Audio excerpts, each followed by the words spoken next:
సాధారణంగా రాక్షసులు అంటే అధర్మానికి అహంకారానికి ప్రతీక అని మనమనుకుంటాం. కాని అదే రాక్షస వంశంలో పుట్టి సాక్షాత్తు భగవంతుడి మెప్పు పొంది నేటికీ ఈ భూమిపై చిరంజీవులుగా జీవిస్తున్న ఇద్దరు మహానుభావులున్నారు.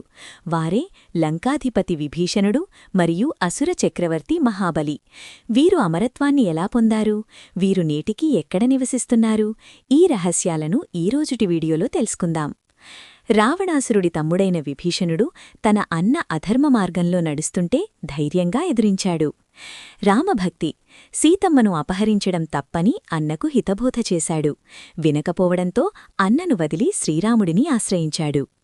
చిరంజీవివరం, రావణవధ అనంతరం శ్రీరాముడు విభీషణుడిని లంకకు రాజుగా పట్టాభిషేకం చేశాడు. లోకంలో ధర్మాన్ని కాపాడటానికి కల్పాంతం వరకు జీవించి ఉండమని శ్రీరాముడు విభీషణుడికి అమరత్వాన్ని ప్రసాదించాడు. నేటి ఉనికి, పురాణాల ప్రకారం విభీషణుడు నేటికీ లంకాపురిలో ఉంటూ ధర్మపాలన చేస్తున్నాడని భక్తుల నమ్మకం. హనుమంతుడిలాగే విభీషణుడు కూడా రామనామం ఎక్కడ వినిపిస్తే అక్కడ అదృశ్య రూపంలో ఉంటాడని చెబుతారు. ప్రహ్లాదుడి మనుమడైన మహాబలి అసురరాజైనా సరి అద్భుతమైన పాలన అందించాడు. ఆయన దానగుణం లోకప్రసిద్ధం. వామనావతారం, మహాబలి అహంకారాన్ని అణచటానికి విష్ణువు వామనుడిగా అవతరించాడు. 3 అడుగుల నేల అడిగి 2 అడుగులతో భూమిని ఆకాశాన్ని కొలిచి 3వ అడుగు కోసం బలి తలమీద పాదం మోపి అతన్ని పాతాళానికి పంపాడు. చిరంజీవివరం, బలిచక్రవర్తి నిస్వార్థానికి మెచ్చిన విష్ణువు అతనికి పాతాళలోకంలోని సుతలలోకానికి రాజుని చేశాడు.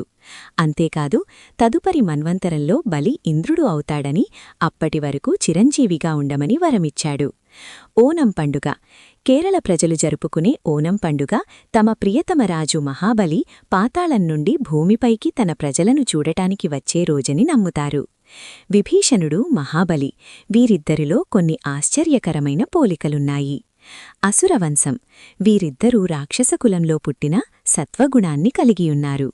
భగవంతుడి శరణు, విభీషణుడు రాముడిని, మహాబలి విష్ణువును శరణువేడి మోక్షం పొందారు. ధర్మరక్షణ, స్వార్థం కంటే ధర్మమే గొప్పదని వీరు నిరూపించారు.